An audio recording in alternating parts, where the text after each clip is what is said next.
Thank you. I'm here to speak to you about a global phenomenon. This phenomenon has affected almost every major capital city in the West.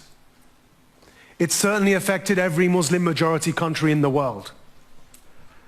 It affects every one of you, and it definitely has affected Muslims, my own community, because more Muslims have been killed and victimized, murdered, tortured, and persecuted by this phenomenon than any other community or population in the world. I'm here to speak to you about something that we must feel that we have permission to speak openly and freely about. My name is Maajid Nawaz. For 13 years, I was on the leadership of a radical Islamist organization seeking to resurrect the caliphate. I spent 5 of those years in prison in Egypt witnessing torture and was then released 10 years ago this year. I'm here to speak to you about the global jihadist insurgency. 8 years ago, I founded Cuál, an organization that is led by Muslims, founded by former Islamists, to push back against the ideological propaganda of Islamist extremists. Now let's pause for a moment just to define exactly what I'm talking about. When I say Islamism, I'm speaking of the desire to impose any version of Islam, my own religion, over society. I am not speaking about Islam, the faith, which has its own challenges, which religion doesn't. Has its own problems, every religion does. Has its own sects and denominations, just watch Life of Brian and imagine a Muslim version. But I'm not here today to speak about that. I'm here to speak about the desire to impose any version of that religion over society, and that's what I call Islamism. The use of force to spread Islamism, I call jihadism. That's what I'm here to speak to you about today, because lots of things have been done wrong in an attempt to tackle this problem. The first is an inability to even recognize what we're dealing with. I call this a global jihadist insurgency for a reason, because both under the era of President Bush and the so-called war on terror, and currently under President Obama, there has been a fundamental misdiagnosis as to exactly what we're dealing with and how to treat it. So let's go way back. Many of you will remember Bush.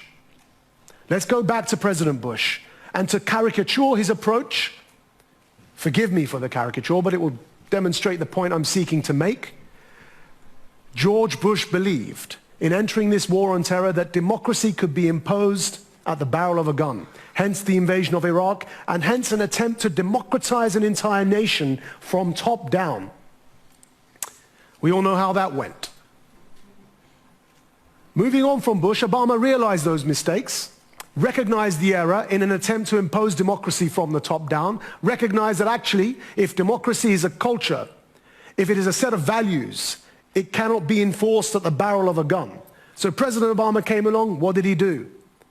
He ditched the democracy piece and turned that gun into a drone and a tank and targeted assassinations and kill lists. In fact, President Obama launched more drone strikes against terrorists that he arbitrarily designated than President Bush ever did. Many of us don't know that.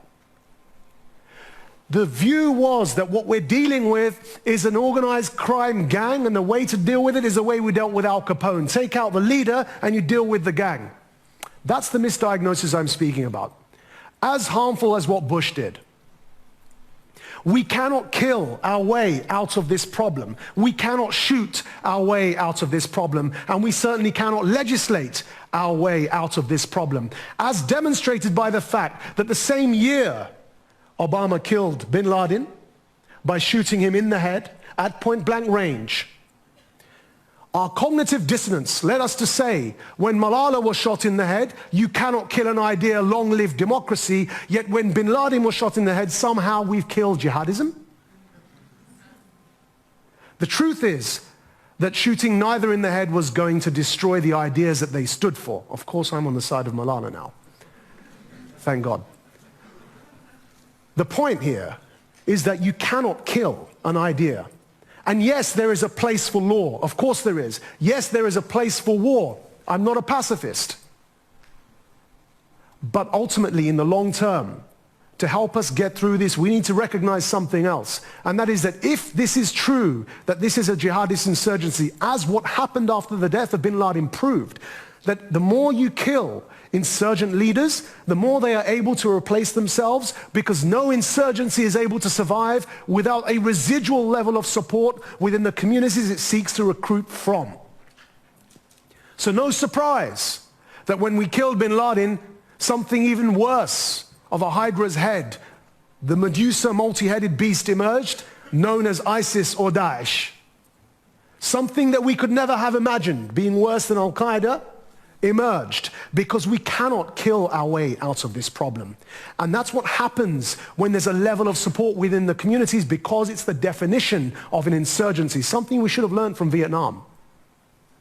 So what we really need is to diagnose the problem correctly. There is an ideology at play that seeks to recruit people on the grassroots, to radicalize them, and to make them join these organizations. How on earth is it possible, if not for this case, for this to be true, that 6,000 born and raised European citizens go to join the worst terrorist group that history has ever known, if not for the fact that there was a level of support within the communities, because this ideology has been propagated for decades within our own Muslim communities in Europe. I know, because I used to propagate it. 6,000 don't just get up and leave in a vacuum to join the worst terrorist group in history. If we recognize that, we recognize that the solution lies not in our bullets, but the solution lies in our ability to galvanize civil society. The solution lies in our ability to give people the permission to have this conversation. The problem with President Obama is that it was anything but wanting to have the conversation. Because of course, and I'm a liberal too, I stood as a liberal Democrat parliamentary candidate, so I say this of my own political tribe. The danger was not wanting to appear as an anti-Muslim bigot or a racist or an Islamophobe, so let's just hush this conversation down. No. If there's one thing we're going to do and leave this hall doing, it is to talk about this.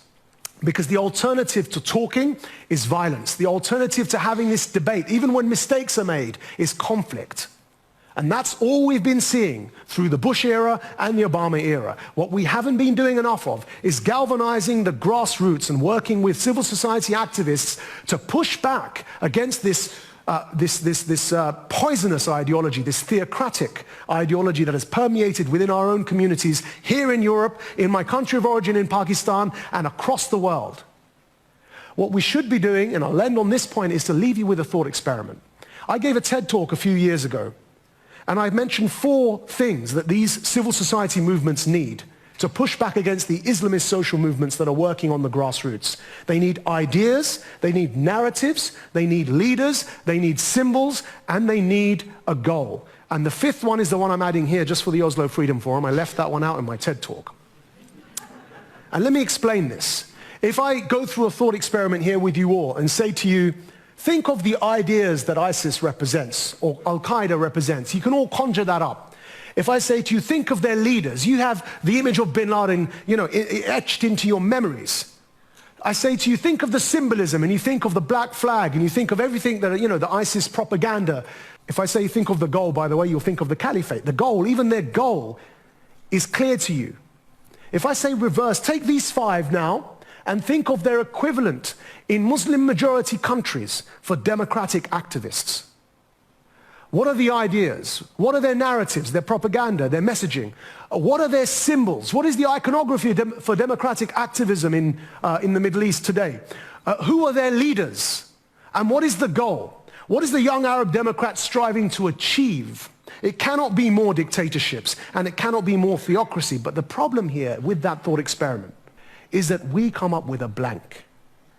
And the reason we do is because there simply isn't currently a significant enough social movement in civil society pushing back against those 5, the ideas, the narratives, the leaders, the symbols, and the goal for Islamism, but with secular, liberal, democratic activism instead. Now, those people exist. Some of them you'll hear from on this very stage, excluding myself, of course.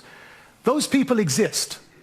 But what needs to happen is the organization, the galvanization, and the permission to have this conversation, because it concerns all of us. You don't have to be black to challenge racism. You don't have to be gay to challenge homophobia. You don't have to be Jewish to challenge anti-Semitism. So none of you should be told that because you're not Muslim, you cannot condemn stoning a woman to death, or throwing gays off tall buildings, or chopping off limbs from body parts. You don't need to know anything about the Quran, my own holy book, nor the hadith, the sayings of my prophet, to be able to condemn stoning a woman to death. All of you have permission to have this conversation. Let's all work together to build those 5 for civil activism, for secular, liberal, democratic activists working within and among Muslim communities to build a better future. Thank you very much.